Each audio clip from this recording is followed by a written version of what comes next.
Hey guys, it's Hollywood Studios here, and today we're here to talk about everyone's favorite subject, the state of Six Flags. The last time I did a video like this was during the last earnings call, the Q2 earnings call back in August. I waited about a week to let everything simmer and really take in all the information, and recently we had the Q3 earnings call, and there's definitely been some interesting things said during the call. Certainly wasn't the most controversial call, the last one definitely has it beat there. But I'm not really going to go too much into the actual revenue and attendance side, because Selim pretty much sums it up very well in the call, where obviously attendance was a little disappointing, but guest spending in the parks is up, and other things that he would like to see up are up. But they made some very, very important notes during this call that I'm going to be analyzing in this video, because they have some really, really big implications for the future of Six Flags. First, we have this comment from Selim Bassoul, of course, as everyone knows, the CEO of Six Flags, so let's take a listen. Can you believe that our guests cannot use Apple Pay in our parks? By improving simple things like wait time logistics and checkout speeds, we'll be able to improve the offering of food and merchandise to a happier guest, enabling greater attachment. While in-park amenities and events are our primary focus in 2023, we'll continue to add new record-breaking coasters to our parks over time. And we look forward to some exciting announcements on this front in the near future. If that wasn't enough, we also have this statement from Gary Mick, the Chief Financial Officer of Six Flags. Steve, this is Gary. We will be reverting essentially our beautification CapEx, and we will be reverting it over to attractions and rides. And yes, we will be increasing CapEx in the next couple of years. We are looking forward to making an announcement in the spring towards that effect.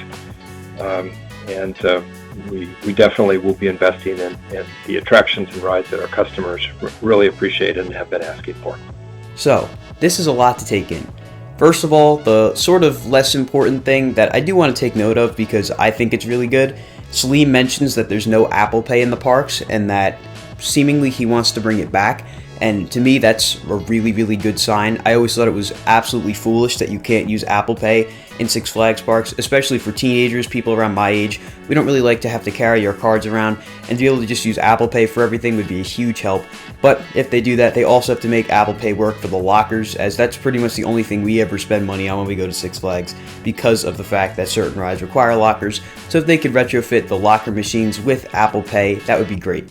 But on a more important note, they talk about rides. Finally, we have news about rides.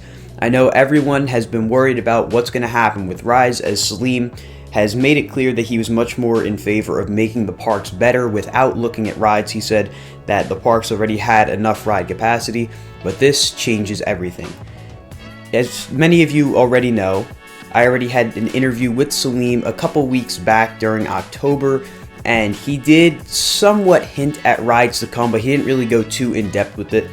And in this call, he does again mention rides. He doesn't go too far in depth with it, but I really like Gary's comment about capital expenditures being increased. That's what CapEx is, capital expenditures. So what that sounds like to me is that we can expect a huge influx of rides coming into the parks. It also sounds like their whole beautification thing is sort of done. They made some pretty good progress in 2022, especially at the parks I've been to. It was really great to see parks like Great Adventure really getting a bit of an uplift in terms of appearance. I hope they can keep that going while also adding new rides and attractions.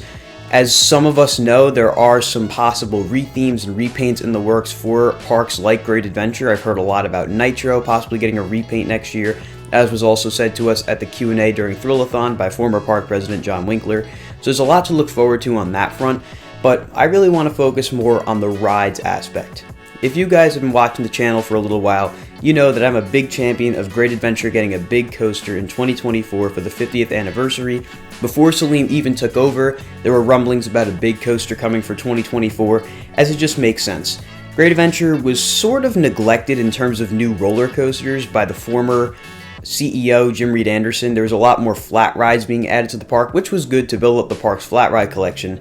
But in terms of coasters, All we had gotten was Green Lantern in 2011, which was a relocation, the Joker in 2016, which was a cloned free spin coaster that is at the majority of Six Flags parks at this point, and then we got Jersey Devil for 2020, and it wound up opening in 2021, which is a great ride, I will say that, but they have cloned it since.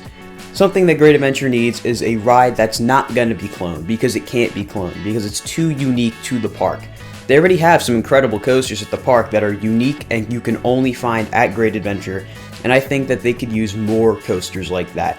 And I think that Selim saying that they want to, focus more on rides, and of course Gary saying that their capital expenditures are going to be shifting more towards rides and attractions as opposed to the beautification, I think that's a really good sign for parks in the next coming years.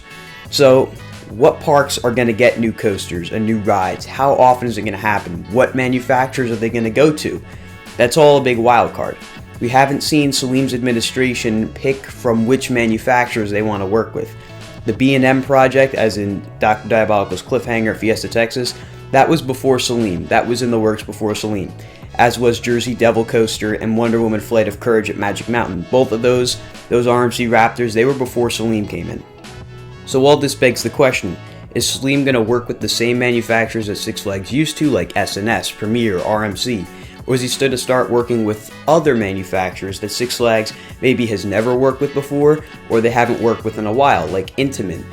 That's a really, really good question, and I don't really know the answer quite yet. Like I said, it's pretty much a wild card right now. We don't know how much Selim is willing to spend on coasters. We don't know if he wants to go more towards a SeaWorld approach where every park gets something crazy and they just go crazy with capital expenditures, hoping to gain an interest in the parks and get more attendance as a result of these new additions, or if he's going to take the Cedar Fair approach where only a few parks get something every year, but the parks that do get stuff are going to be really good. And then there's going to be just a handful of parks, maybe 1, 2, or 3 that get something really, really good. Again, we don't know what his plan is yet, but I do think that they're probably going to start going pretty crazy with additions and rides.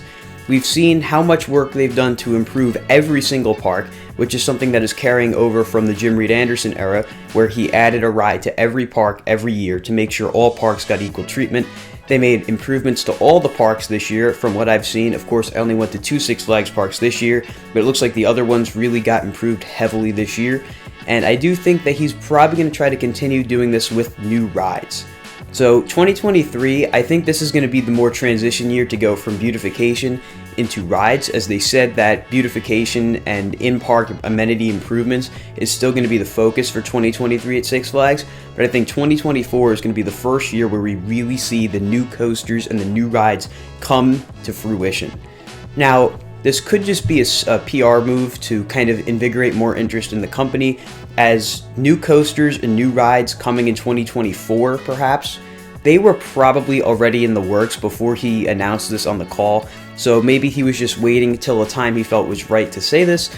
I think that may be what it is, because if we're looking at a big coaster for, just as an example, Great Adventure in 2024, that wouldn't have just started planning now. That would have been in the works already, and from what I've heard, it has been in the works. There's coasters rumored for a lot of different parks, and these rumors didn't just start overnight. They had to originate somewhere. So this whole sentiment of coasters coming back to the Six Flags parks, that's definitely been around for a little while, and now at this point it's just confirmed. So I don't want to go too far into the future, as truly that's just getting outlandish and saying things just to say things. I don't want to say things just to say things. I want to be honest with you guys and say what I think will happen. 2024 will be the first year for coasters to come to the Six Flags parks, and of course I'm a big champion of Great Adventure getting a coaster in 2024. I still stand by that. Whether it's a B&M Giga coaster or B&M Wing coaster, it could be any coaster. I'm leaning more towards a Giga personally, as there's been a lot of rumors supporting that, and overall I think it would make the biggest splash at Six Flags Great Adventure. I think there's a possibility too that Six Flags Over Texas could get a second coaster in addition to Aquaman. Aquaman, keep in mind, was supposed to be a 2020 edition, and now it's opening in 2023. But maybe that didn't reset their clock for a new coaster. Maybe they are going to get a new coaster. I still think that there are some Six Flags parks in the chain that could really use a clone or modification of Jersey Devil or Wonder Woman Flight of Courage. I think that would work really good at Six Flags Over Texas to further build up their upper end of coasters. And I think that would also work well at a park like Six Flags Great America. they could really use another high scale, high intensity roller coaster, and I think it would complement Goliath and Raging Bull very well. I think another park that could really use a new coaster is Six Flags New England. Of course, they ripped out Goliath and they have that massive plot of land there. Truly, there's a couple of different ways they can go about filling that plot of land, whether they want to do it with a launch coaster, with an RMC Raptor coaster. There's a lot of different things they can do, so I'm going to hold off on making an actual prediction on that until we hear more. And another park I think could use a new coaster would be Six Flags Over Georgia. They have a really good plot of land right next to Justice League Battle for Metropolis, where their old splash ride used to be. It's a perfect spot for an RMC Raptor if you ask me, but I'm sure they could fill the spot with anything else. There are other parks too that could really use a new coaster, like Six Flags America and Six Flags St. Louis, but those parks don't tend to get as much attention as the other parks I just mentioned, so I'm thinking they're probably going to hold off on a major addition in those parks for just a little while. But again, these are all kind of spitballing ideas. Nothing is confirmed. Some of them are rumored, but nothing is confirmed. So all we know is that Selim is ready to build some new rides and new coasters at Six Flags parks, record-breaking rides and record-breaking coasters, and I can't be more excited about that. So to answer the title of the video, I do think that Six Flags is making a turn. It's starting to head back in the positive direction, even if maybe revenue and attendance is down. I think when they start making these new additions and really start improving the parks even more so, I think Six Flags will be in a really good place, and I truly can't wait to see it all come to fruition. But that's going to about do it for this video. If you guys enjoyed, be sure to like, comment, and subscribe, and stay tuned for more videos coming soon. Goodbye, guys.